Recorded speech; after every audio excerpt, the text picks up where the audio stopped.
একটা ছোট্ট জিনিস চাইবো, দেবেন? সবাইকে বলতে হবে তা? হ্যাঁ, দেখুন,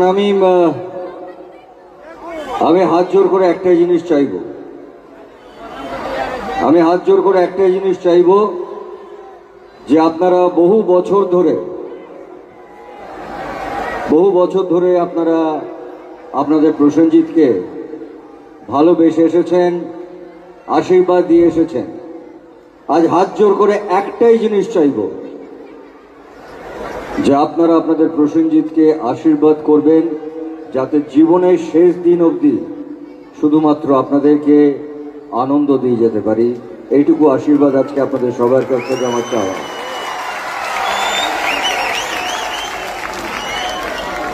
এরপরে হয়তো আপনার কাছেও কিছু অনুরোধ রাখবো, কিন্তু দুজনকে একসাথে দেখার সৌভাগ্য মথুরাপুর ছাড়তে চাইছে না। তাহলে কি আমরা আরো একবার শ্রাবন্তীকে মঞ্চে ডাকবো? একটু জোরে হাততালি চাই সবাই মিলে একসঙ্গে হাততালি, জোরে। Thank you. Inviting on stage আরো একবারের জন্য নায়ক নায়িকাকে এক ফ্রেমে, যা দেখে আপনারা পড়ে যাবেন প্রেমে। মঞ্চে আরো একবারের জন্য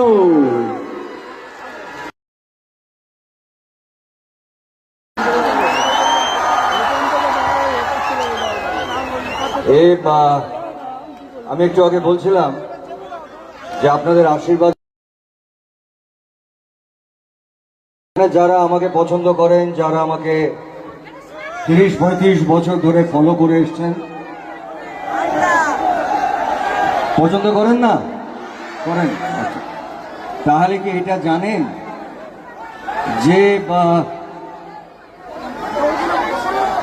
এই মেয়েটা মায়ের বাঁধন বলে একটি ছবি হয়েছিল, তাতে আমার মেয়ে হয়েছিল।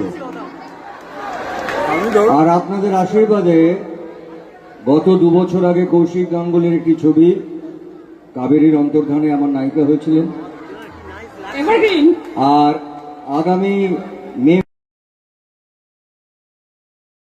সেই ছবিটা বঙ্কিমবাবুর লেখা দেবী চৌধুরানী, আপনারা নিশ্চয়ই জানেন, এবং তাদের দেবী অনেক অনেক ভালোবাসা। তাহলে এবার শুরু করি। দাদা, আপনার তো অসংখ্য অভিনীত ছবি এবং এখানে সবাই আপনার অভিনয়ের ফ্যান, কিন্তু অভিনয় করে দেখানো তো সম্ভব নয়। যদি আমাদের অডিয়েন্সদের জন্য একটা গান গেয়ে শোনান কেমন হয়?